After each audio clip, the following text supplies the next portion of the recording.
We're here. Looking all black and white. Hello, all. Welcome. It is Thursday afternoon. Generational Change. I'm Jen. I'm Peter. And so let me just ask this: who is ready to drink neolib tears today? Because I gotta tell you, I am so feeling it, and I am extra salty. So let's bring on the complaining liberals.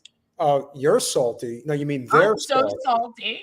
Oh, they're salty. Oh, you mean you're salty from drinking all the tears? Well, that makes sense. No, I'm salty for whole other unrelated reasons. So I'm really like I'm in rare form. So let's go. Let's chomp on some neolibs.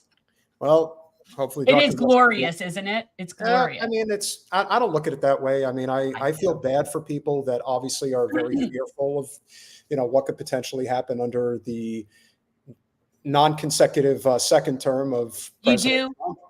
You feel bad for them? I feel bad for people that are scared or just naive about the whole circumstance. I don't feel bad for people that are what you would consider opportunistic about these circumstances, that are just looking at it as a cash grab type situation. Yeah, maybe 4 years ago, I felt bad for those people. I don't give a shit about them anymore. I don't care. But the one silver lining. I don't care if they're uncomfortable. I don't care if they're upset. Good. Welcome to the party, people. I don't care.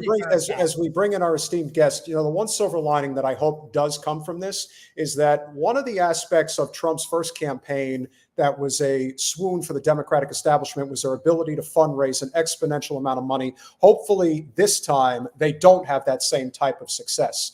Now, if there's anybody who knows a thing or two about trying to push at a progressive agenda through the Democratic Party, and we all saw how that was received, particularly in 2016 and 2020 with Bernie Sanders' 2 presidential runs, I can't think of anybody who was a better surrogate or just a voice, a whisperer of the downtrodden and the working people of this country that needed somebody to listen to that could really articulate those points as well as anyone that I ever heard. I know we have our good friend in Ohio, but of course we have our wonderful friend who has... I will say this though, before we bring on Dr. West, I feel like my level feeling of kind of good and I told you so, that is definitely bigger than it should be. So I'm going to need some Dr. West because I know that he handles things a lot more graciously than me. I'm really in a, you know what I'm saying? It is and for no good reason, really. I mean, just out of friggin' spite. Well, it is our pleasure. He is a professor. He is a thought leader, sometimes an actor, always a political activist, and a former presidential candidate as an independent in the United States of America. For the second time, and hopefully not the last time, Dr. West, welcome back to Generational Change. Oh, my dear brother, dear sister, what a blessing, set eyes on both of you. How are you, sir? Indeed. Well, I'm blessed. I'm telling, still swinging, still loving, still laughing, dealing with catastrophe. You know what I mean? There's no other way to do it. It's a really great time to be an American. Oh, I can tell you, we need a little Chekhov, we need some Shakespeare, we need some Louis Armstrong, Billie Holiday, a little Stephen Sondheim, even wrestling with catastrophe. How do you make sure it doesn't have the last word? But you got to be unflinching about what it is, and just how grim and dim it actually is. We're not in denial, we're not in evasion, avoidance of this thing. But the one, I just want to salute both of you all, because you all such forces for good, in the language of the great John Coltrane here. Such forces for good. You know, Shakespeare used to say it all comes down to trying to be a flickering candle against the backdrop of a dim barbarism. And that's true almost every moment in the history of the species when you really think about it. You think about the wretched of the earth and the masses of precious human beings having to deal with all of these forms of organized greed and weaponized hatred and domination. It could be patriarchal, it could be predatory capitalist, it could be repressive communist projects that go astray. I mean, all the different forms of oppression, feudalism. And you say, my God, how do we hold on to some truth, hold on to some justice, hold on to some love? Well, that's what we're here for. Yeah, that's all we can do. So I don't know if you were listening before you came on, but, you know, Peter was saying he sort of still has some sympathy for the people that are, you know, the neolibs that are just fearful and all in their way because they think Trump is the problem. And I maybe would have felt bad for them a few years ago. But since last year, with what we've been seeing, I've lost all sympathy, like for that group of people. Like their ignorance is just no longer excusable. And so I don't have that sympathy. I have no grace for those people, sir. Oh, no, but I can understand that. I mean, I can understand that, though. But the thing is that all of us are in process. I mean, this is a particular moment where it's just so, it's a nadir, it's a low point. And the fact that I think it's not just ignorance, but it's a matter of a willful blindness and interest and hypocrisy and double standards that is, and arrogance and condescension and haughtiness that all has to be part and parcel of what that Democratic Party has led the country to.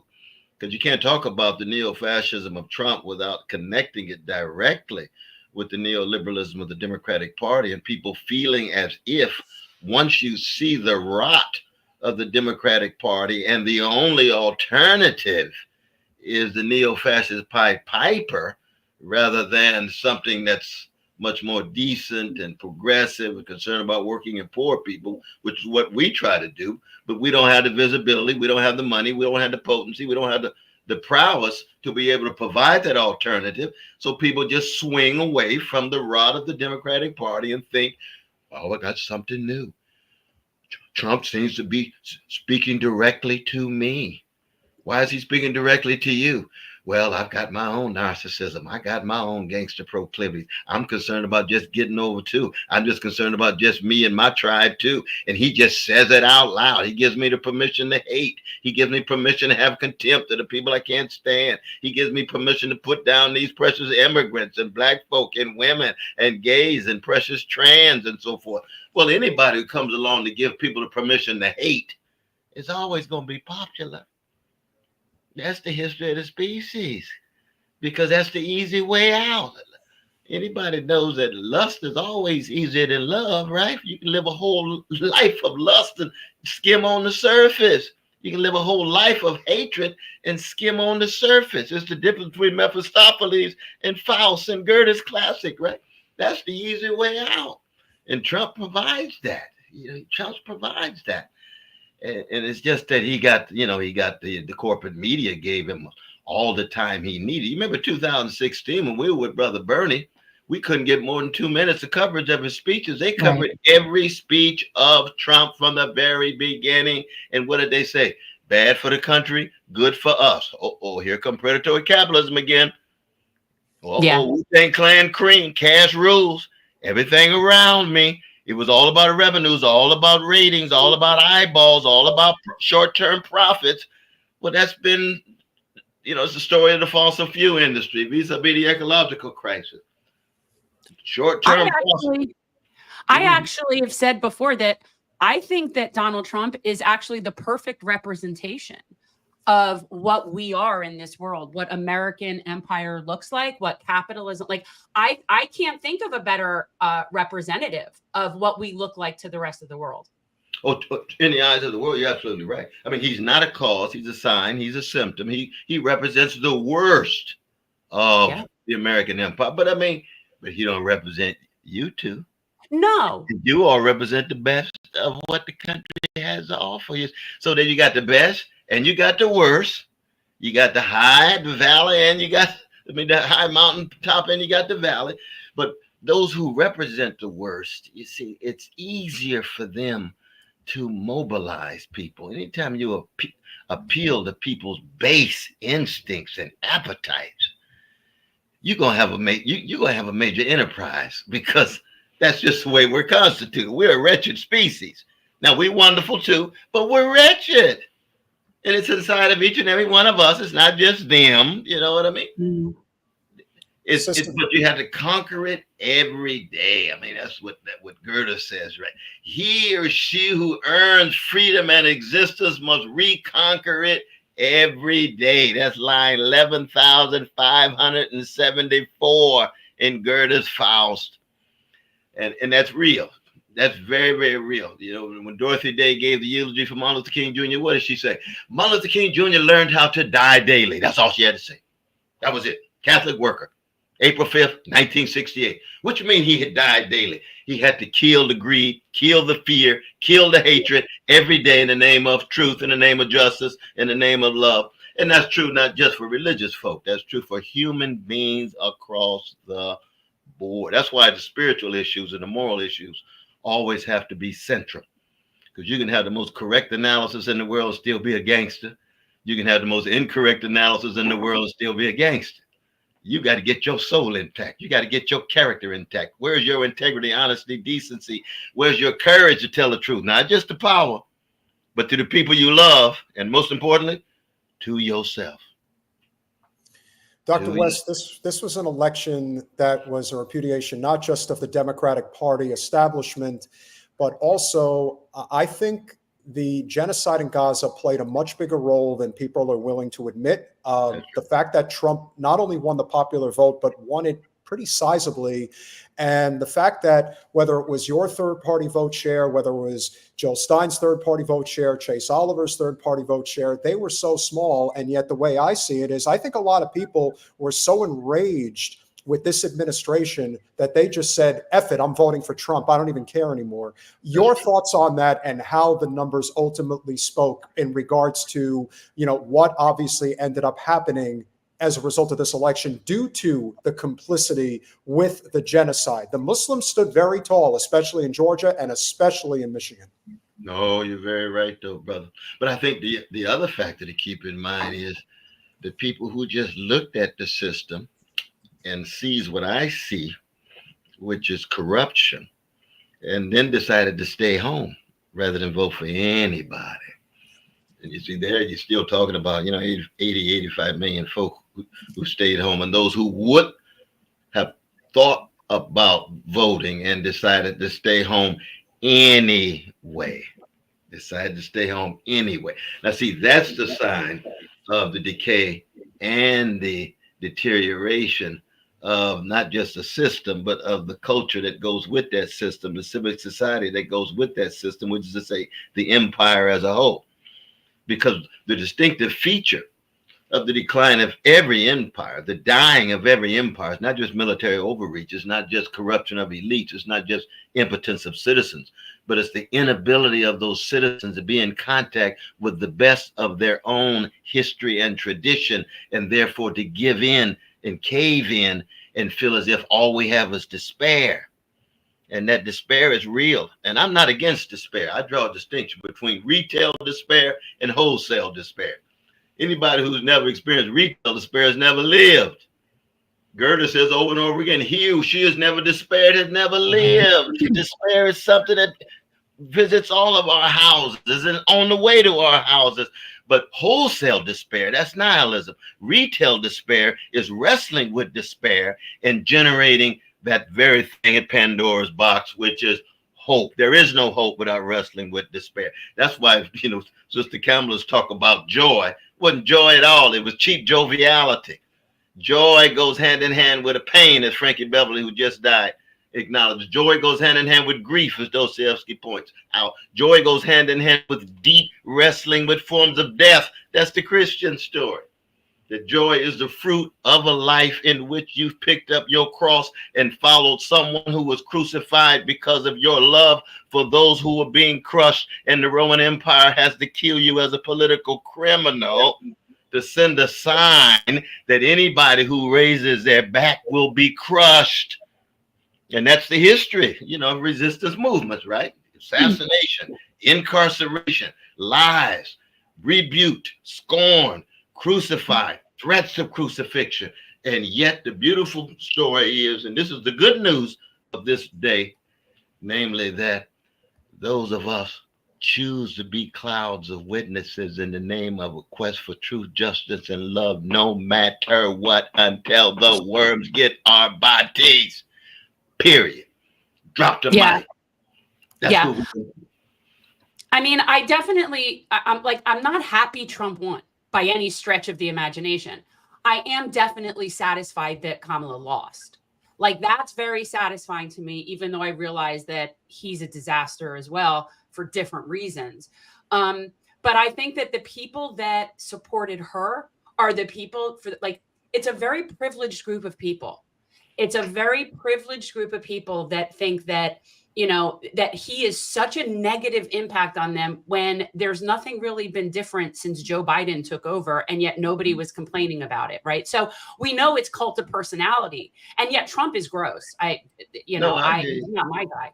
But, I actually am glad that those people have to be uncomfortable, because if they weren't uncomfortable, then they literally are going back to brunch, those people. Jen, I'm gonna pull up that photograph for us to all see now. This, okay. I think, in many ways, this picture was taken on election night in Washington, D.C. But by the way, she couldn't be bothered to address her people. I know. She couldn't be bothered to. Left him out there until 1 o'clock in the morning. Yeah. Shame on her. And you know what? That to me vindicates people saying that she has not the qualities to be a leader and a president. The fact that she wasn't there that night.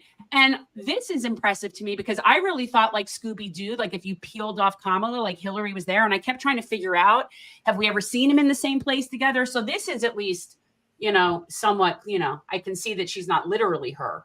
But what this image, I think, also crystallizes, which you, Dr. West, I'm sure would probably agree, is that Hillary Clinton is still the puppet master behind the scenes with the Democratic Party establishment. This was her candidate. This was her show. And if anybody watched the Democratic National Convention with the list of guest speakers, including Debbie Wasserman Schultz, it just reeks of that that Clintonism still controls the Democratic Party at the top.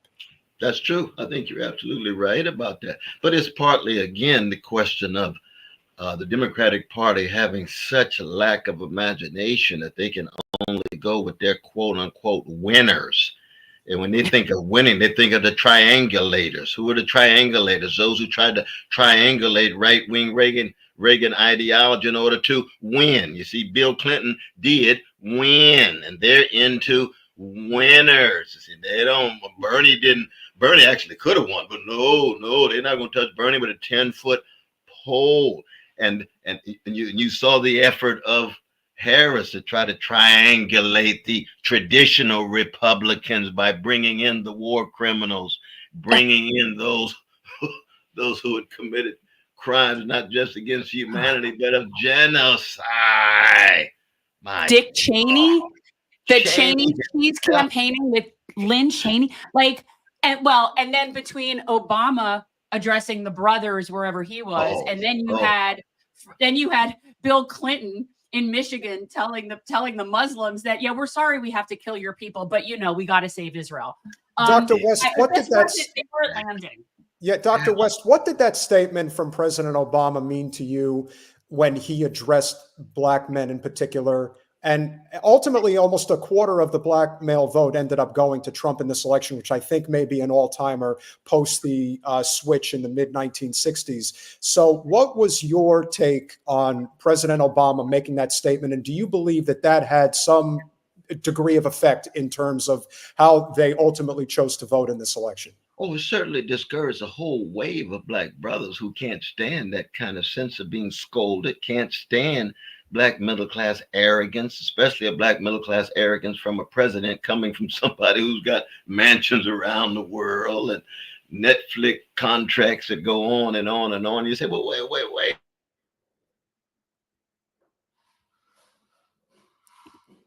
Uh-oh, what happened? Screen freeze. What happened? Okay. Honest here that you saw. We all right? Yeah. You're back. You're back. You were gone for a second. Yeah, absolutely. But he did the same thing at Morehouse with the young brothers. You know, and that was many years ago when he spoke to them, scolded them, condescending to them, and so forth. He did the same thing when he spoke at the Black Congressional Caucus, telling them you got to get up and put on your what was he said? You got to put on your sandals and get out of your robes and start working. And so I said, wait a minute, man, who do you think you are? So yes, I do think that certainly was a factor, because it's just so many brothers who are so deeply disgusted with the Democratic Party. And unfortunately, they didn't go more and more with myself. They felt that they had to be punitive, so they're going to do something to get at the Democratic Party. You saw the same thing among our precious Arab brothers and sisters. They want to be punitive. We want to punish the Democrats. We want to make sure that they feel it. We also want to vote for something, brother. We got a campaign that is constructive and visionary, not just punitive and punishing. But I understand the motivation. I really do. I find it infuriating, and they're so out of touch. No strategy, because honestly, I can tell you, I could throw together an impromptu focus group right now that would be very clearly say that, yeah, you're not going to find a group of Black men that want to be condescended to. I don't think you're going to find that as an overly selling way to win people over. And of course, the irony is that, we're talking to Black brothers who gave Hillary Clinton almost 85% of the vote, and white sisters, vanilla sisters, voted against Hillary for Trump that same election. You see, so that yes, we know sexism, misogyny cuts across every male heart and soul. Patriarchy cuts across every culture we know. But if you're going to zero in on a particular group and act as if they bear a special burden, when the Black men are voting at a higher rate than the white women for the white sister. Come on, bro.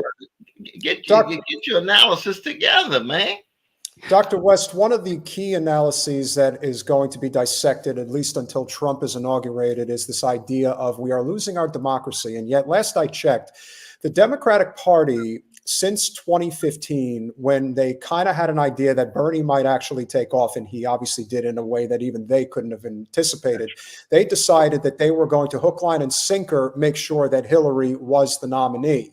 Then in 20, they decided that even when Bernie was trying to be a little more adjacent to the Democratic Party, it wasn't good enough. We're going to kneecap you and make sure that Biden is the nominee. And then finally, this year, they decided we're not even having a primary. We are going to anoint our candidate, and you're going to take it and like it. And so when they say that democracy is on the ballot, I see a lot more democracy in the Republican Party. Granted, it is now fully Trump's party, but this is who the will of the people wanted. There was no will of the people when it came to the Democratic Party for the past decade. And I do believe that this loss is going to reverberate in a way that the Democrats are going to suffer mightily electorally for quite some time. Your thoughts on that? Oh, no, I think that's a strong case, though, brother. Well, as we know, history is just so complicated. My hunch is that, we're going to see escalating war in the Middle East, and maybe with China and Russia. And of course, in a war situation, truth is always the first casualty, and those who speak the truth are the second casualty. So it's hard to know how history is going to unfold given these escalating catastrophes that we have to come to terms with. But there's no doubt that the Democratic Party has rarely had any deep interest in internal democratic processes. I mean, I was there with Bernie. We broke bread in Nevada when we moved forward. And that same night, Barack Obama gets on the phone and tells all the neoliberals, drop out. We're all getting behind Biden. Clyburn gives a press conference the next day and says Biden is going to be the candidate. He's going to win the primary. He's got enough black votes. Once the others drop out, because it was anybody but Bernie. In fact, they would prefer Trump over Bernie, which is another sign of corporate interest, another sign of the billionaires, another sign of the ruling class saying we'd rather go with the neo-fascism as long as it reinforces our interests than with somebody like Bernie, who was rightfully having a powerful critique of Wall Street greed. Now, Bernie wasn't strong enough on the Middle East, and we always fought about that.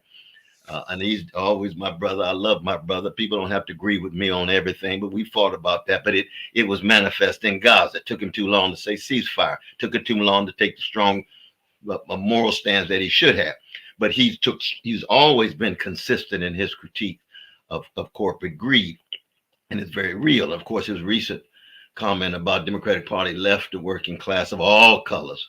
And there's no accident there. Now leaving the Democratic Party is absolutely right. But it's also true in our independent candidacies, my own and the others. I mean, the Democratic Party spent millions and millions of dollars to keep us off the ballot. We had to go to the Supreme Courts in Georgia. We had to go to Supreme Courts in Michigan. We had to go to the Supreme Court all the way up in regard to Pennsylvania. And I lost in most of those cases. And they had lawyers being paid hundreds of thousands of dollars. And, our campaign, I raised $1 million for the whole thing. They raised $1 billion in 2 months. I know. Broke as the 10 Commandments financially the whole time. But our campaign, the Justice for All Party, and Kiana Dent, and Anahita Madawi West, my wife, and my brother Clifton, and Alex, and so many others, we ran out of cash. We never ran out of gas. Right. Made it to the end, swinging, still trying to tell the truth, still trying to seek justice, still trying to keep some kind of love and compassion, especially for the least of these, especially for poor and working people, no matter what color, what gender, what sexual orientation, or what national affiliation. That's what this campaign was all about. Democratic Party, anything they could to suppress our voices. Now, what's democratic about that? Nothing. Right. But then they're so quick to point out how the Republicans are so restrictive and mess with the elections and they do stuff. They definitely purge rolls. But I don't hear of the Republicans taking the libertarians to court all over the country to make sure they can't be on the ballot. I haven't heard that. That's a good point. That is a very, very good point. No, we've had both parties are just so corrupt. Oh, it's ridiculous. This is absurd. It's the same. It's the same. It really is. It's corruption on steroids. You're absolutely right. It doesn't, I looked at it. I'm sorry, Peter. I looked at it like capitalism needs to implode. This needs to come to an end. I look at Trump as the free fall. And if you had gone with like 8 years of Clintonism, that's like the slow escalator ride to the bottom. And I feel like we can't start back until we hit that point, and people are going to need to get uncomfortable. That's what I think. Well, the other side of this, and I'm thinking of Herman Melville here, because really at this point we've got to really go to our artists. You know what I mean?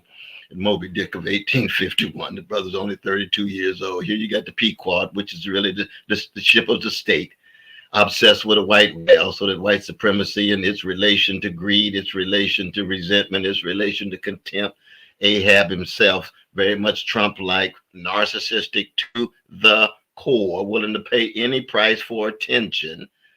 And yet at the same time, what? Well, nearly everything goes under. See, one of the problems of the ending of capitalism, and Fred Jameson, we just lost him, God bless him, one of the greatest literary critics of the 20th century, used to say it's easier to conceive of the end of the world than it is to conceive of the end of capitalism.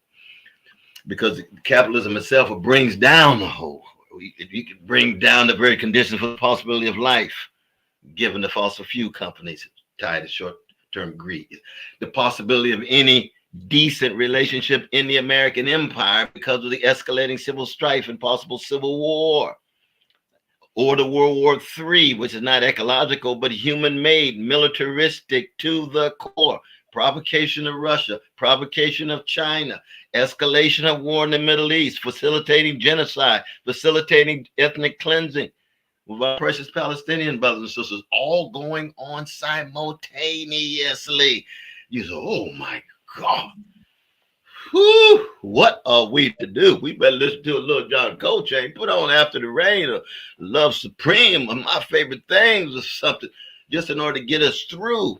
And yet at the same time, we know that every moment in the history of the species is one in which we are being tested in terms of what kind of human beings we are. Dr. West, there are many issues that ultimately determine this election, but it does appear that, especially in a lot of the swing states, that immigration was a big issue. Yes. And one of the reasons that I personally believe that immigration is a big issue, and I tend to be considerably more conservative on this issue than Jen is that I think when you look at what has happened over the past few years, particularly with the railroad strike that got broken by Biden. That's right. The growth of what I believe is probably the best overall union we have right now in this country, which is the United Auto Workers Union, led by Shawn Fain. And then, of course, you look at the very bold move by Mr. O'Brien, head of the Teamsters Union, to speak at the RNC, is that labor is trying to get its sea legs right now. And because corporate oligarchy has taken over this country, the thought process of those in power, those that run the multinational corporations like the Walmarts and the Amazons of the world, is to have the lowest paid workers possible and break labor as effectively as possible. That will happen under Trump. We saw what happened when Elon gave all that money to Trump and Trump went on stage and said, Elon's a great guy and Shawn Fain's a terrible person. And of course, he'll make a statement like that. But in effect, what he's saying is that no matter who's in charge, we will do what we have to do to crush labor. If you could talk about the importance of this post-election reassessment and the importance of the labor movement and how that intersects with immigration, we would love to hear your thoughts on that. Well, I mean, one, I believe that a strong labor movement, and I tend to be in solidarity with the more militant wing of the labor movement, but I'm thoroughly convinced that it is organized workers with great courage and willingness to fight. That's a precondition of any serious talk of fundamental change in a capitalist society. That's just a fact. That's just a fact. Not because Marx said it, but Marx did say it, but it's a fact. It really is. But as you and I know, the business unionism, the cowardly of certain union leaders and so forth, make it very difficult to convince people that the labor movement is as integral and essential as it really is. 6% now in the private sector and more in the public sector, but still so very important. I was blessed to talk to the brother who ran the Teamsters, as a candidate. We had a 2-hour conversation. It was rich. It was very rich. And I told him a part of my anti-poverty program was to eliminate all the right to work laws in the states. That is $27 for minimum wage and so forth. And they were right with me all the time, all the way. We had a wonderful dialogue. We really did. But of course, he's got to be practical. And at the same time, he's trying to pit one against the other. And he knows that Biden broke the railroad strike. And tell you the truth, even brother, the other Shawn, who when I had planned to go out to Detroit and walk the picket line, they called me up and said, "Could you put it off a day because Biden's now decided to walk the same line?" I said, "Oh, how long is he going to stay? Is that going to reflect a serious shift in his policies?" And so forth. They said, "Well, could you hold it off for the next day?" So I just walked the line in New York, went upstate New York the same day. And then the next day I went to the same place there and right outside of Detroit. But you say to yourself, all of a sudden now this little symbolic gesture makes it like this is Eugene Debs come back from the dead. I said, "Oh, no, like Emma Goodman come back from the dead. No, this is electoral strategy and tactic. This man has been in the back pocket of the credit card industry in Delaware for the last decades." Yeah. years. He was there for 12 minutes. There was 12 minutes of Joe on the picket line. Yeah.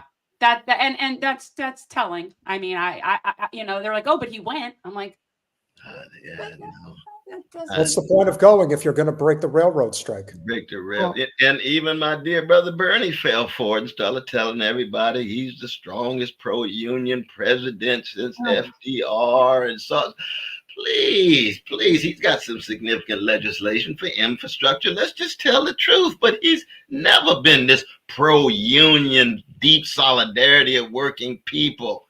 He's tied to the corporate elites the way 98% of the elected officials in the Democratic Party and Republican Party are. Let's just be honest about this thing. He didn't push the PRO Act. I don't recall him getting in there and pushing that. He could have pushed the PRO Act. That's did right. you blame the parliamentarian for that one, or was that she was just the fault of the minimum wage? Well, and as I've said, I tend to lean more conservative on a number of these issues. But I even said to Jen, I said, President Biden's administration was finished when he said the parliamentarian told me I can't pass a $15 minimum wage. In his first 100 days, he said, "That's it, done, goodbye." And instead, what you couldn't even do what I believe is the more effective push when it comes to a true progressive policy. Obviously tuition-free public college was something that was heavily emphasized when Bernie was running. And of course, we will deal away with student debt the second we do have tuition-free public college. But to me, the emphasis needs to be on tuition-free trade schools. People need to be able to learn a skill and not have to go into debt in order to do that. You want to be an electrician, you want to know how to operate a rig, you want to be able to be a plumber. As far as I'm concerned, we need to be paying people to learn these jobs because they help our economy. And yet there is no encouragement in that direction. There were so many things that the Biden-Harris administration had the opportunity to do, and they did less than nothing. And that was before the genocide. The genocide was the creme a la creme. They just wanted to make sure that they left no doubt once they are about to leave office in 2.5 months that they were cataclysmic failures. And that is how Trump got back in again. No, I think you're telling the truth there. And I would just even build on and even ground what you say, because let's look at it from the chocolate side of town. That when it comes to the Black freedom movement, the labor movement has always been integral and essential, because the masses of Black people have been not just workers, but workers on the lower rungs of the capitalist labor force. So any increase in wages has to do not just with access to resources, but also has a reflection of one's dignity and respect. Then in addition to that, if you're going to talk about student loans and you recognize the masses of Americans of all colors do not go to college. I tell my students all the time, I'm so glad you're here, but it's 46% of American youth, and for Black folks, around 20-some%. So no matter what happens in relation to student loans, it's not going to have the repercussions and ramifications of the larger society, because the mass of folk never go to college. And for the professional managerial class, they can't believe it because most of them are in a silo. Everybody I know went to college. First question I asked, where'd you graduate? What'd you major in? What was it like freshman year? Hey, when I walked my neighborhood in Harlem, that's not the first question I asked my brother, what college he went to. I find it also sort of akin to Kamala, part of her opportunity economy. Yes. That she kept talking about small business loans to Black men, as if all people want to own small businesses and run their own businesses. And if that should be the only way we should support people is if they want to own their own business. And how many people do that? Like, so many people are just happy to work and just want to be treated fairly and paid properly. That's exactly. But so small business loans for Black men was like her version of reparations somehow. And that was a last minute pandering, as you recall. But to go from a Black freedom movement that called for a just society and a just economy to opportunity economy, opportunity in the face of justice is like a little stick in the face of a drone. I mean, let's be true to the best of the tradition of the Harriet Tubman's who's here, of Martin King, of Malcolm X. Those are not just names. These are people who gave everything, and they don't have a monopoly on truth.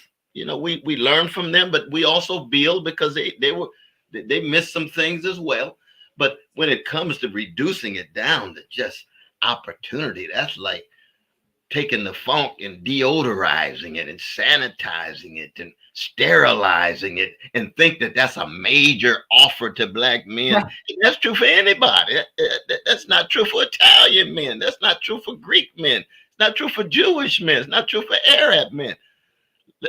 Let's talk about empowerment of workers, including escalating wages in which people have rights to join unions so they have institutional armors against the greed of the bosses.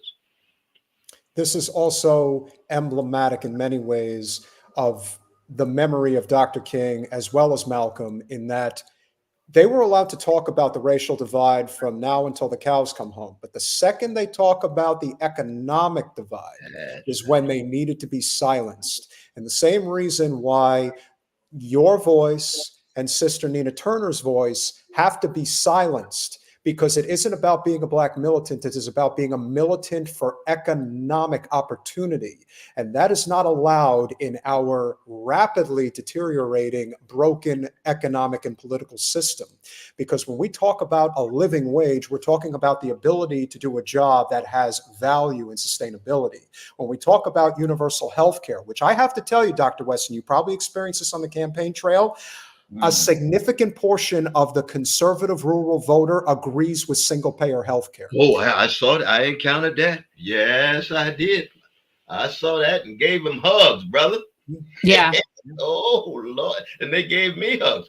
But I would add, though, brother, that issue of class that you talked about goes hand in hand, though, with imperial policy. When Martin King said that the bombs dropped in Vietnam also land in ghettos and barrios and poor white communities and working class contexts, there is a direct connection with all of that military overreach, all of those military resources, trillions and trillions of dollars going to war, then generates the austerity policies when it comes to healthcare, quality education, affordable housing, and what have you. So when you really raise the issue of economic justice, which Martin and Malcolm and Fannie Lou and Ella Baker and others did in the Black Freedom Movement, and connected it with what they feel at Randolph and others had already been talking about, deep connections with the trade union movement, and dealing with the patriarchy in the trade union movement as well, dealing with the homophobia and the transphobia, because we had to be consistent, you see,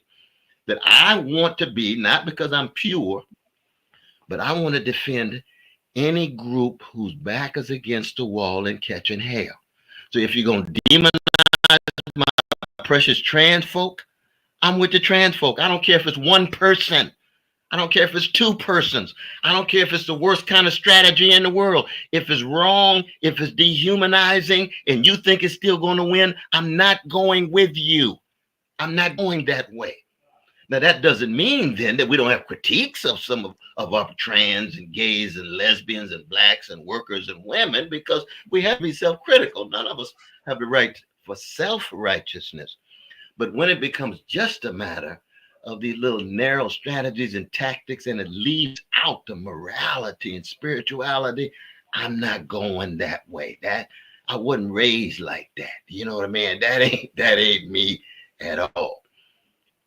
That's how I feel. This is a very challenging time. Like, I feel like there's definitely been a line drawn, and it's very dark. And it should be, like, it needs to be until, everybody is free, nobody's free. And while this is going on, it should feel dark. I would feel more concerned if it didn't feel that way to me. But the amount of people where that's not the case is so unsettling to me that I just have been avoiding a lot of interaction, because it's just devastating to me that people are just acting like everything is normal. I agree. But when you got a real genocide going on and 20,000 precious Palestinian babies already killed and still being killed, how can there ever be business as usual? How can there ever be? You know what I mean? I think one of the best 2 points as we wind down the conversation. First one is that President Trump is not inaugurated for 2.5 months. There is an opportunity right now, if they care so deeply about the plight of the Palestinian people, you can implement the arms embargo right now and make Trump have to remove it when he's in office. Make him do it. Put him up against the 8 ball, because if there is a stop to the genocide for 2.5 months, it's going to be very difficult to ramp it up again once he's officially in power. And he'll have his first 100 days where he's looking to implement his mandate. And he has a mandate, so he's going to be doing a number of things, including that corporate tax cut reduction. There's going to be an immigration policy that will be implemented. There's going to be things that he'll be focused on. But the Biden-Harris administration has an opportunity right now to do something, to salvage some form of their humanity before they are officially ushered into the dustbin of history. And it will be a dustbin of history, especially for Kamala. But they could do something right now and make a real difference. And I think it's on us to use our platforms to make it such. What do you hope to see over the next 2.5 months? And what do you see as the most effective strategy for grassroots organizing as we enter into this new Trump phenomenon, if you will, era that's going to start very shortly? No, that's a wonderful point. I hadn't really thought about, because I have so little expectation of the cowardly Democrats. For them to do anything courageous would take such a miraculous breakthrough. but I believe all things are possible. All things are possible. But what I am observing, though, more and more, is people are saying, well, those people who've talked about both parties being so corrupt and tied to corporate interests and tied to big money and tied to greed, it's very clear that that's true, because 67% of Americans said America's going the wrong way, and neither party provided any kind of direction. And so much of the Trump vote was a kind of protest vote. Now, some of it was racist and patriarchal. Some of it was authoritarian. A slice of it was downright fascist. But Trump has the fascist spirituality. There's no doubt about that. And he's open to fascist policy. That's why I call him a neo-fascist gangster. But see, a gangster is somebody who has no ideology. A fascist does have an ideology, you see. And so I put it in the adjectival form rather than the noun, because he's just a gangster. Trump just do anything for getting over. That's the way he's lived his life for the last 40-some years. But what that also means, though, is as more people see the corruption and the civic rot in the two parties and in the empire and its imperial policies, they're looking for other places. And now the working class, in all of its complexity, becomes more and more a central focus. People are going to have to talk about the working class, because they're the ones who made this move toward Trump, supposedly, or at least being the crucial factor in that regard. And that means class issues are inescapable. That's very important. That doesn't mean all the other issues drop out. Race is there, gender is there, empire is there, homophobia is there, transphobia is there, and so forth and so on. And you got to keep the love in it too. So you're not going to be just creating a Manichaean view about all the workers have a purity and the other one. No, some of these workers are gangsters too. They need to be pressed. But at least the plight of working people and poor people has now to be more and more center stage. And those of us who are concerned about a much more revolutionary or fundamental transformative alternative have to be even more vigilant. That's why what you all do, so important. So important. And as I said before, don't worry about the despair. We ought to be on intimate terms with despair. But it's got to be retail. The wholesale, the overarching despair that paralyzes, no. Never be surprised by evil, never be paralyzed by despair. Hope is grounded in wrestling with despair, just like Jacob wrestling with the angel of death in the midnight hour. In the 32nd chapter of Genesis, emerges with what? New name, wrestler, new vision, new energy, new vitality, new organization, deeper solidarity. Ooh, even that old biblical text, the Hebrew scripture, can kick in for those of us concerned about the wretched of the earth all around the world, including those here in the United States. Can't appreciate you enough. Your voice is so very much needed, regardless of where you stand in politics. Your voice is appreciated by everyone across the political spectrum. You are our generation's MLK and Malcolm X. We are very appreciative that you are continuing to do what you're doing. As you can attest, as Jen can attest, running for office is not glamorous. It is very seldom rewarding, but it can be deeply satisfying when you know how many people you're inspiring along the way. You continue to inspire, and we continue to be appreciative that you grace us with your presence, and we hope you'll join us again in the near future. Oh, you all are just so kind. Love you both, and you all inspire me and thousands and thousands and thousands of others, and never forget that. Thank you so much, Dr. West. It was so good to see you. Always a blessing. Stay strong now. Stay Damn strong. Bye-bye. Definitely one of our favorites for sure. Definitely one of our favorites. To be angry and negative. No, you can. And that's the beautiful thing about him and what he represents, because you could be in the worst possible mood, but then he graces us with his presence. And then even in the worst of times, he can transform the whole notion and make it so that you can see the positive even in the darkest light. And that is why having point being, it's always been dark and most people just haven't noticed it. Yeah, no, I think so. I think so. But that's the power of his voice. And that's the power of everything that he represents. And that is why we have talked time and again about the importance of having his voice heard, just like Nina Turner's voice heard. Because unfortunately, when we talk about the corporate establishment and what they represent, especially when it's who is given the voice, who is allowed to have a voice to represent the Black community, very seldom is a voice like Dr. West even allowed to enter the stratosphere. Yeah. Oh, and if it does, it'll happen once and they won't get invited back. Guys, if you're watching now and you're not subscribed, please subscribe and hit the like button. And if you are interested in what we do here, we have been doing this for 4 years. Please consider being a patron. Please do. For as little as will you put up our thing? Put up our thing. And for our and since we have a new president of the United States, but I don't have a mask, I must say, this is a really great podcast. They're great people here. For as little as $5 a month, you could become a supporter of our small but mighty channel that I happen to grace with my presence every once in a while. And they're truly appreciative because they know that I certainly bring in the ratings. Well, you'll be back on Monday, right? Oh, I'll be back, believe me, in a big way. You'll have a good friend here on Monday. Oh, we're going to have lots of really great people joining. It is a new day, a new era. So make sure you support this small but mighty channel that is going to check me and make sure that I do everything right. That's not going to happen, but you can pretend. And so, yes. So what are we? I mean, we're obviously post-election. We're, as I said, gearing up to drink neolib tears.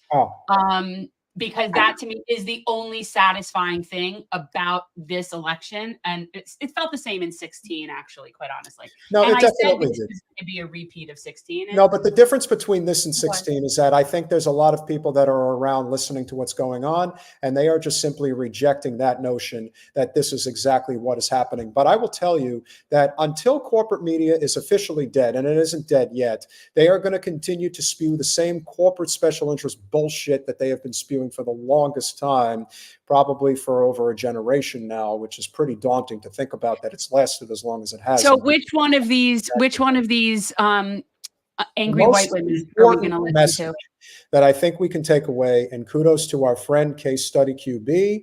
He obviously does a fantastic job, saves our asses significantly. Guys, if you're not subscribed to Case Study QB, please make sure that you are on Twitter at Case Study QB.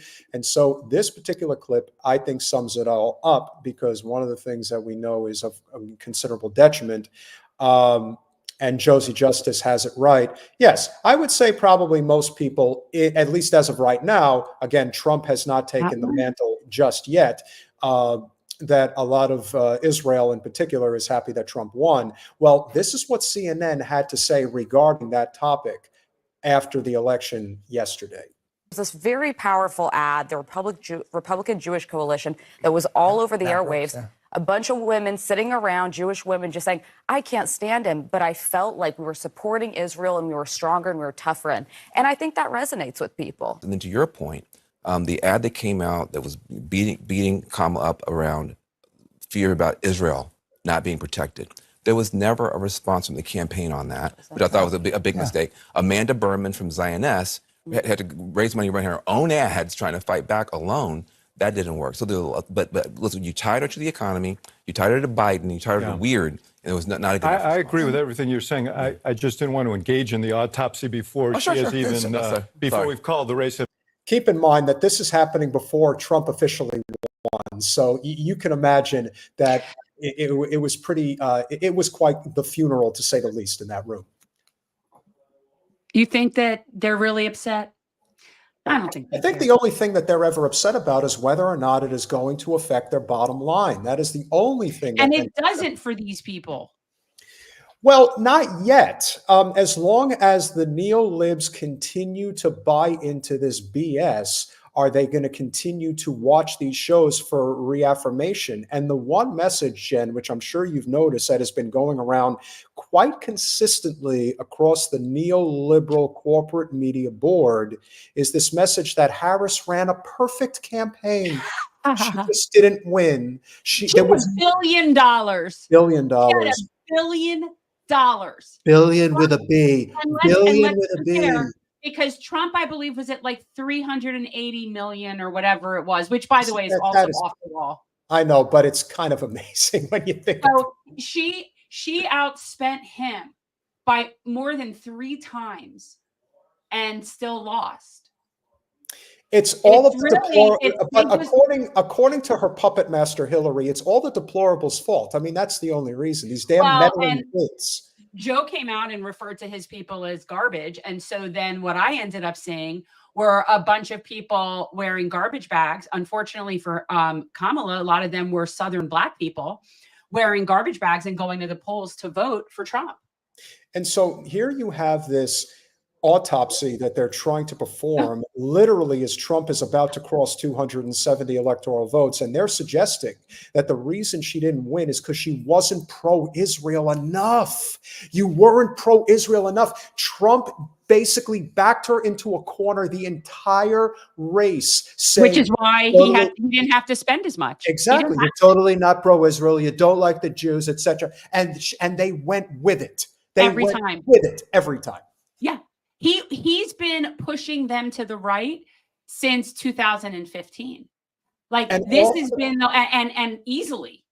And again, Trump is he is nowhere near far right the way people make him out to be. But he's not anything. He knows how to win. He knows exactly what to say. And you know who he wouldn't have known what to say against, Jen? He wouldn't have known what to say against Bernie Sanders.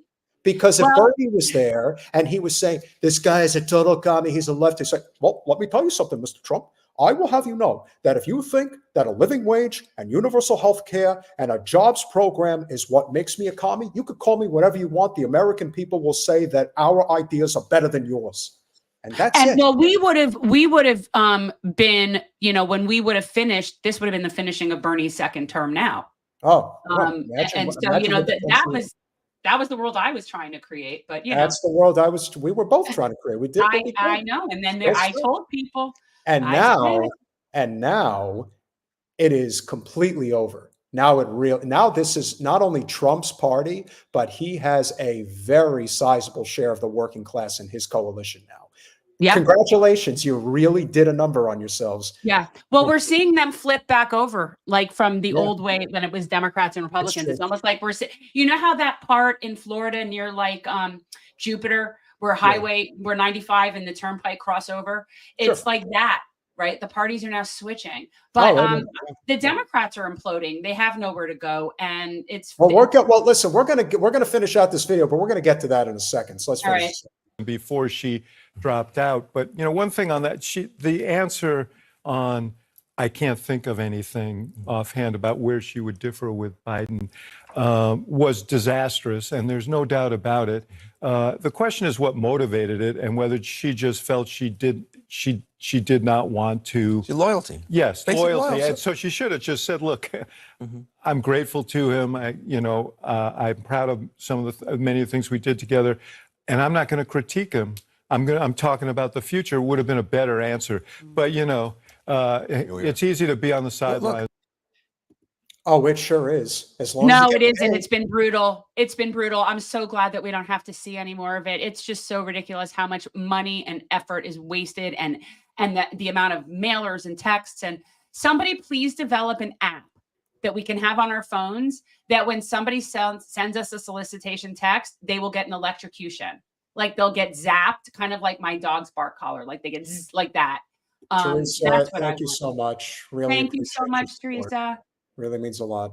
But that tone deafness, Jen, it knows no bounds, and that's the thing about corporate media, because they talk about the martyrdom of the college campuses and the fear and being uncomfortable. So let's play this other clip from our good friend Case Study QB, because this again. Which one is this? Because I've seen some crybabies. So this is, I believe this is addressing the college campuses and the fear that the students have about being pestered about Israel. Protests on college campuses. Women in the suburbs are horrified when they see Jewish kids getting bullied and getting intimidated by these protesters who are then defended by elitist academics who are supposed to be the people rearing them up and looking out for them. That scares people. That feels like a shift that goes so far out of the mainstream of where the country wants to be. And I think that's one of the areas that the room was just misread by Democrats. Do you want to know what I would like to happen? I would like for just frigging once, when somebody makes that ridiculous talking point, for somebody to ask for the evidence. I have yet heard firsthand account of somebody who felt harassed and unsafe. It is always people like her saying Jewish students feeling unsafe. You know what? That I have yet to hear one until I see video evidence or I'm able to cross-examine a witness. I reject that entire thing. So I don't even know what they're talking about. Well, you've also said, and I agree, that you have said that people that live in these very privileged echo chambers will not survive this world. No. Because the idea that you can make that statement, and it's easy for Alyssa Farah, and again, what a surprise, Alyssa Farah, a person who worked in the first Trump administration. Man, if you didn't know any better, you would think that MSNBC and CNN were doing everything in their power to become as right-wing as humanly possible, which they already are. You know, you have Nicole Wallace as a main anchor, and then you have, let me tell you, I don't know who these people are. You know that. Like you name names. Like I have no idea who these people are. Well, Nicole Wallace is actually somebody who worked in the Bush-Cheney administration. But we have often said, if we're doing an autopsy on this election and saying, where was it lost? There were many places that it were lost. But where I think that it was completely lost in the sense that they were going to get destroyed was when she wrapped her arms around Dick and Liz Cheney. I think that too. You know what, though? I don't know. I mean, I think there was definitely, if it were the movie version, that would have been like the turning point moment. But I think that, and I said this from the beginning, she was going to go down every single time she opened her mouth, every single time she appeared in public, every single time somebody posted new information about her, she was going to lose. I knew she was going to lose bigly. I did predict it would be a landslide. I also predicted that Trump was going to win the popular vote as well as the Electoral College. You did. And I knew. And here's the thing, people, and I am so bad at math, but it's math, people. It's friggin' math. And I don't understand how other people didn't see this or are acting like they're surprised. It's math. It's not that complicated. It is going to be a shit show. But it's going to be a shit show on both sides. That's the thing that people fail to see. And as we would both say, you know, Bernie always knows what needs to be said, but he doesn't always say it. That's the problem. You see, Bernie, you have to say these things when you actually have an opportunity to create leverage. But you chose to basically be a go along to get along guy, which a good friend Joe, because, you know, he's a good friend and you don't want to. Will you verify for Donald James that I've been saying that it was going to be ugly and big and that he was winning the popular vote? Would you please confirm that? Yes, Jen has. I don't know that I did it on camera, but I've said it to Jen's been on this for several weeks. I'd say months. I'd say I thought it when Biden was running, and then I transferred.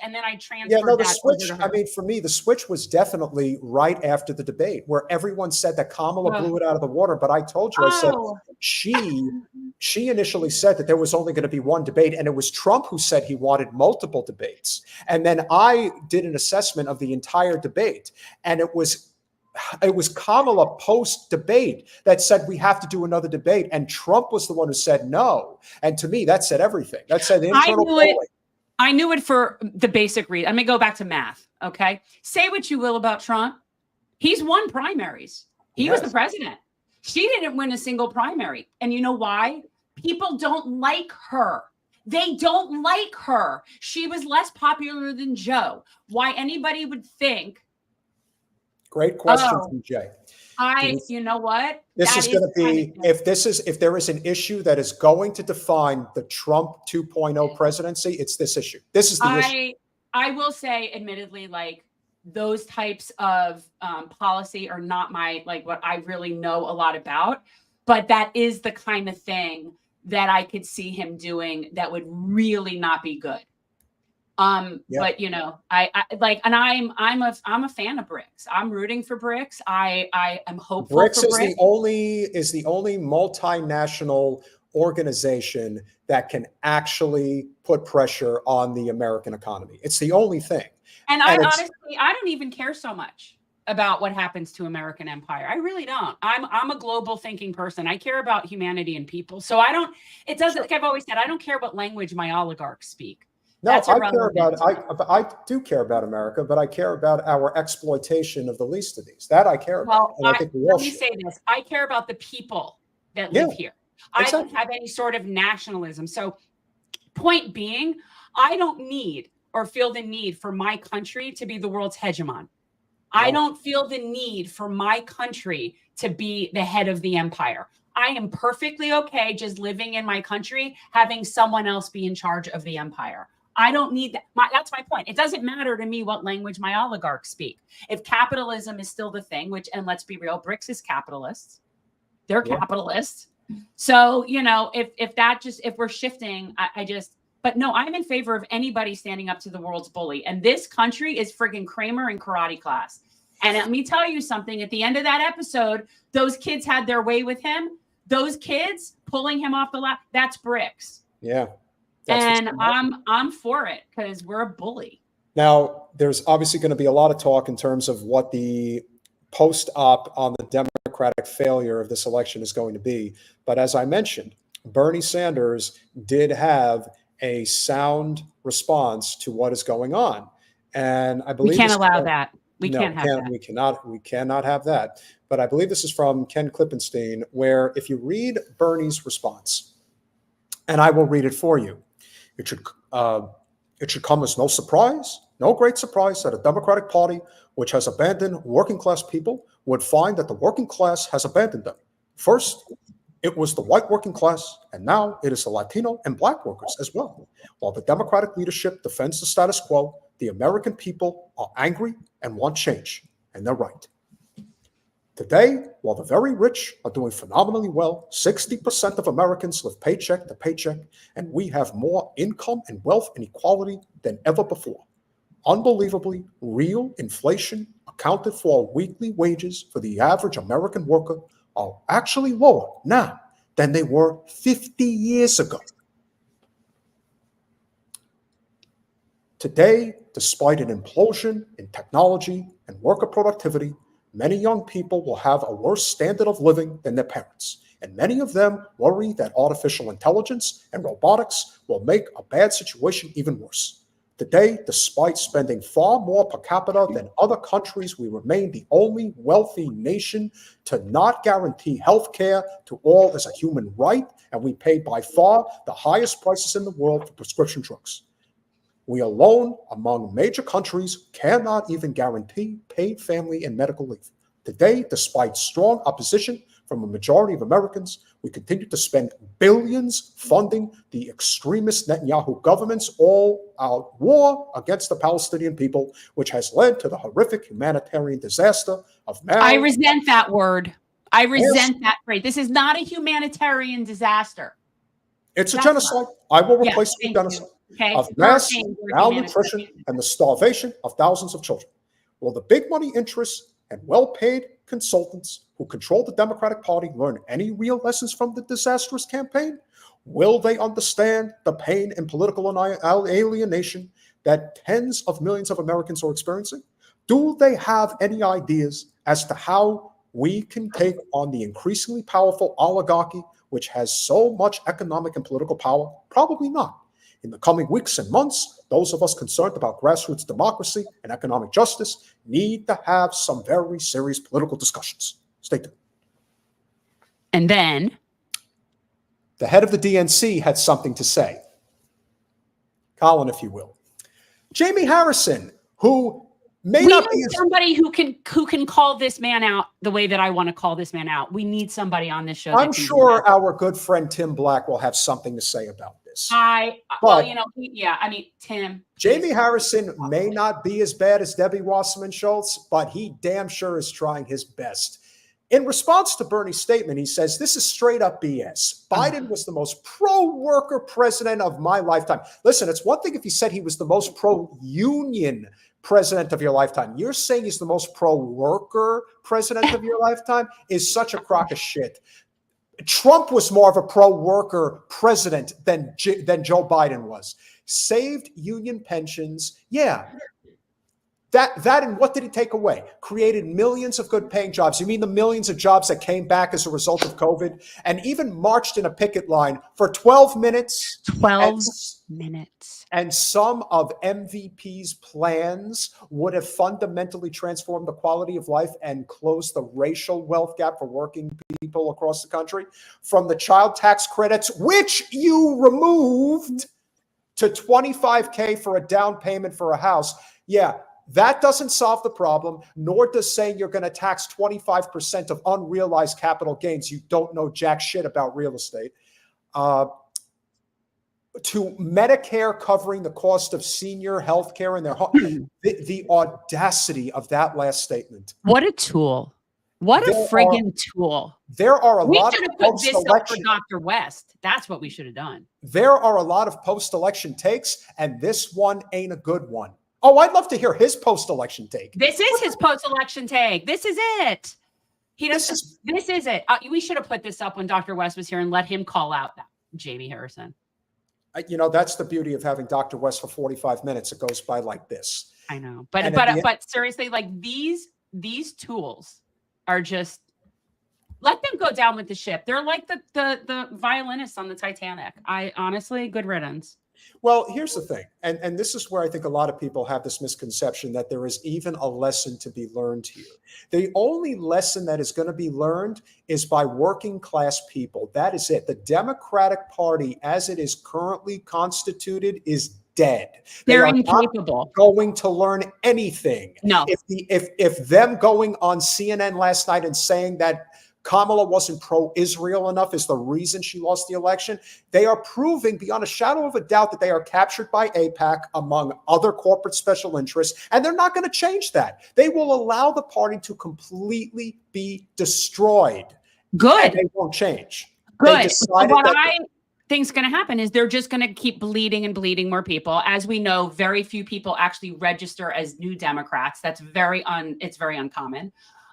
So let them just keep becoming more and more irrelevant. And that's what's going to ultimately happen.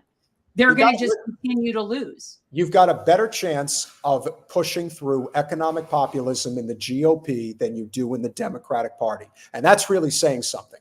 It really is. Because there is a lot of reception. If you cut out the woke politics, the GOP voter, the average GOP voter, is very receptive to a lot of what Bernie talked about, which is why there was a significant crossover between the Bernie voter and the Trump voter, especially in the upper Midwest. It's not a mistake that Trump won the same path to victory this time as he did in 2016. Not a mistake. I'd also like to say I even said, and that this we could find a clip of, because I know I have said this on this show, that this election was going to be an exact repeat of 2016, but insert Kamala instead of Hillary. And that I know for sure I did. I didn't necessarily foresee that he'd win every swing state. I was wanting that to happen, but I didn't know that would happen. Well, right now, I believe Trump, as you had suggested would happen, it looks like Trump is going to win every swing state. He is going to exceed 310 electoral votes. He is going to have a real mandate. And again, he's winning the popular vote by over 4 million votes. That's a lot. That's, you know, Hillary won the popular vote in 2016 by 2 And points. apparently Trump got less votes than he did against Joe, which well, they haven't finished. Well, hold on. They haven't finished counting yet. It looks like it's going to be very close. It's going to be very close to 2020. But again, a lot of people, you know, the other thing that you're going to have now, especially since there is such a significant drop off and a variance in terms of the vote numbers between 2012, 2016, 2020, and now 2024, people are going to continue to harp on this 81 million vote total for Biden back in 2020. The idea that there was such a significant drop off on one side, you know, you're only going to add to the conspiracies that float. No question about it. You know. Yeah, for sure.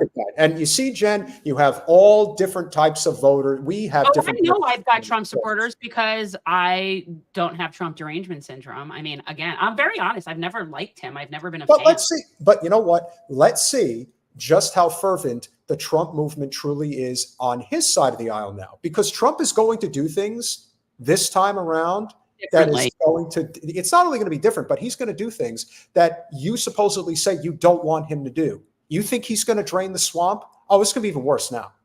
Like, don't even think about it.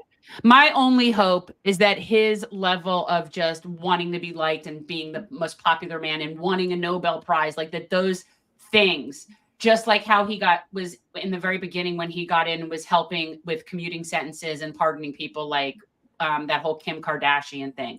I feel like he is someone that if the right people whisper in his ear and he thinks it'll make him likable and popular, he's a lot more swayable. And he did just get endorsed by the Muslim. I don't know what group that was. It was like I don't know what group that. Well, I don't know if it was there, but it was a big Muslim community within. Yeah. It was the driving community in Dearborn, Michigan. Right. I don't know what the specific. So I think that if he's had enough meetings with people like that it is sort of like what happened with Kim Kardashian, that there is a possibility that him just being him will do the right thing, and at least in some cases. So even and for whatever his motivation is, that's the only thing that I think we have a somewhat of a chance versus if it were Kamala, there'd be no chance for anything. And look, the most trumped up, no pun intended, charges that I think Trump went through as they tried to derail his ability to win the presidency again was definitely what went down in New York with Stormy Daniels. I think anyone to a man would agree. If you read that case carefully, it was strictly a misdemeanor case at best, and they turned it into a felony case. And Letitia James apparently has come out in the last 24 hours and intends to try to throw Trump in jail. It's like, you can't read a freaking room if your life depended on it. And they won't be happy until they martyr that man. And he does not deserve it at all. But that's like what they create this. They're creating a scenario where he could just do whatever he wants, and he's always going to have the martyr factor to fall back on to basically say, they're going to kill me, so protect me. You know, again, that's what's going to happen. And that's their intent. This is my thought right here. That's where my thought process is being remotely hopeful, is that concept. Well, we've talked about this. What have I been saying? What does Trump want more than anything else? He wants the Nobel Prize. He wants that legacy. If that's what I'm saying. If he ends the war in Ukraine and ends the genocide in Gaza, not only should you give him his Nobel Prize, but you could build statues of him too while you're at it. Just give him a reason to do something good, and maybe he will. Right. Like it's like he could be lured into that direction, because I don't think he has a war hawk mentality. I don't think he has a particular ethos, like what Dr. West was saying. He doesn't have anything like that, which means he can be moved. I don't know. I think that, and Trump is ridiculous. This whole thing is ridiculous. And he's never gonna, and this is, and we give our friend of the show, Angela McArdle, head of the Libertarian Party, credit for this. She has been very aggressive in trying to get her people into the GOP to have some semblance of an anti-war movement, because that does not exist in the Democratic Party. Whatever semblance of the progressive movement that existed that was anti-war, they have not only been ushered to the side, but a significant chunk of them have just left the party altogether. And that was obvious. The one thing that is an indisputable fact that is a takeaway from this election, for anyone who thought that there was a third party movement happening in this country, it didn't happen. They just voted for Trump instead. They just said, fuck it, I'll just vote for Trump. Why even pretend? We don't want this bullshit. We want to stand on principle, and we will do it by ensuring that Kamala loses. We're not even going to give them the opportunity to tell us that our third party vote was a vote for Trump. Oh, right. Oh, really? You think that's what it means? Then we're just going to vote for Trump. Why don't we just do that? And that's what a lot of people did. I do. I think the level of rage is real, right? Like, I don't think we've had, thank you so much, Arlene. Question from Arlene. So how do we get Wasserman Schultz out now that the Dems are imploding? You let the Dems implode because the Republican got within 8 points this time, which is the closest anyone's ever gotten in this district. That's and correct. That is correct. We watch the implosion as they become less and less relevant, and more people either register as no party or as Republican.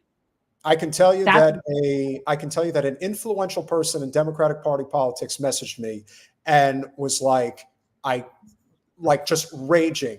And I told him, Wasserman Schultz has sunk this party into the Atlantic. That is what she's done. Rick Scott beat Debbie McCurcell-Powell by 13 points. Okay, still not as bad as the Val Demings beating by Marco Rubio. Doesn't count. It doesn't count because Marco Rubio is a liked politician. Rick Scott is hated, and he still did it. Well, right. There's that. But I also predicted that. And by the way, my household, we all voted for Debbie McCurcell-Powell because, like I've said, I will vote for anybody against Rick Scott. Anybody against Rick Scott. But I knew that she couldn't win. And anybody with a brain knew that she couldn't win. Because, first of all, this is somebody who served a term in Congress and then didn't keep her seat. She was unable to hold on to her congressional seat in Miami. If you can't hold on to a congressional district, what makes you think you can win a statewide race? The big problem, I thought that was silly from the beginning. The big problem with Wasserman Schultz is a few things in this district. Number one, she is a commodity that is rarely seen in politics. She has been here for literally a generation. She's been here for 32 years. She has been in Congress for over 2 decades, and she rules with an iron fist. She threatens people. She threatens their livelihoods. And these are she blackmails them. She blackmails people. Several people over the course of this race. Now, granted, we didn't get anywhere near the traction we needed to get for Jen to be viable, but everything was in place that if Jen had the proper infrastructure and funding, could have been viable. And even still, Wasserman shit a brick and literally went through all of the machinations of a vulnerable politician to do everything that was necessary to scare the shit out of anybody who could have moved the needle in Jen's direction. That's number one. Number two, it is very difficult to canvass this congressional district. It is. A significant portion of people that are eligible to vote and vote in primaries, they live behind the gated walls. And that is the only way you can reach them, unless you are a sleuth like me, is to basically spend a shitload of money getting ads on TV and getting mailers in their mailbox. You have to do that. Now, we had surrogates and volunteers and people who helped, but let's not forget, we also live in an extremely, not as it once was, but still a very Zionist district, that when the word got out there that one of their own was free Palestine, the daggers came out like nobody's business. And that matters. There's no question that does. But that's the mark of a selfish voter who does not care about what's happened to the Democratic voting base in the state of Florida.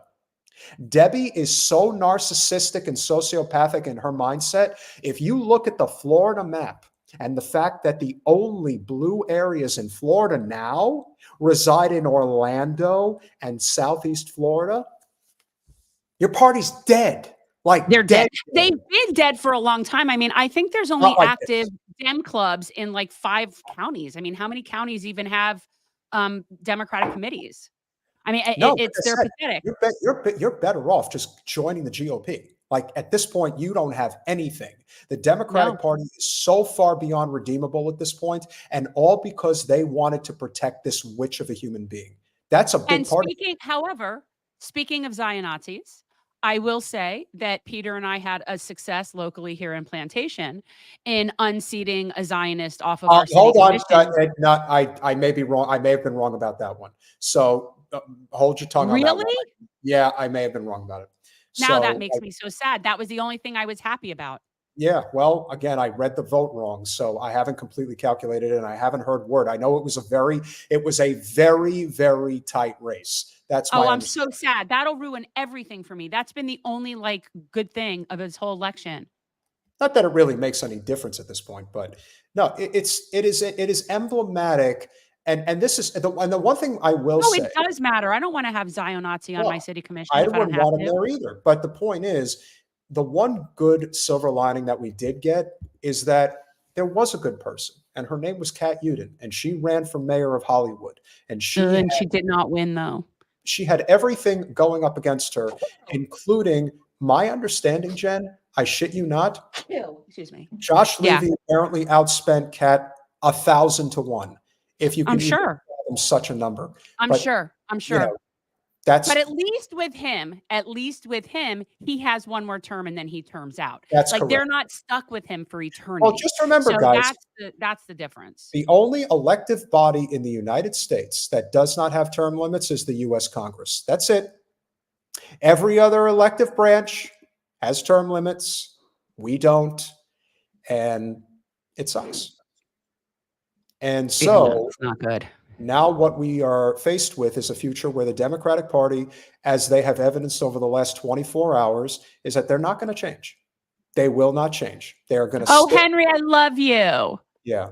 I love you, but I hate taking from Jordan. Although I am a status quo member. I'm one of the OG status quo members. Well, Henry, as you know, when we have the esteemed Dr. West or the esteemed Nina Turner, we make exceptions in terms of our time. We know that Yeah, they're we born try. swing- Normally, we do not like to cross over with Jordan. Like Correct. that's not normally what we seek to do. No. But this was really about accommodating Dr. West's schedule, and he's one of those people that we accommodate. Yes.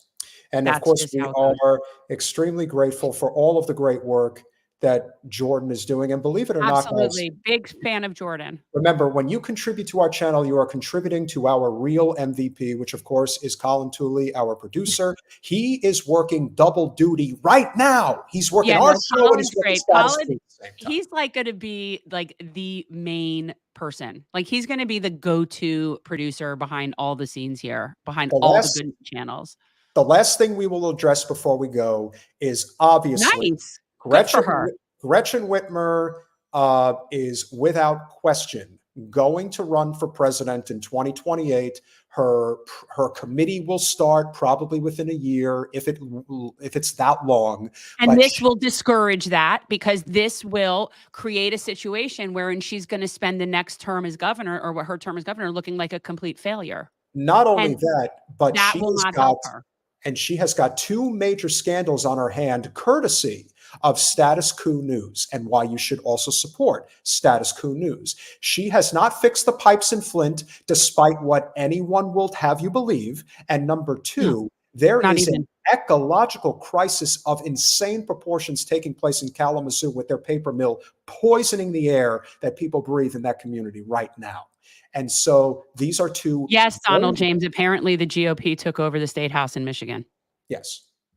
Unfortunately, and if that's not bad enough, I would have been fine with the Dems keeping the state house if that spook, Alyssa Slotkin, did not win her race. Did she win?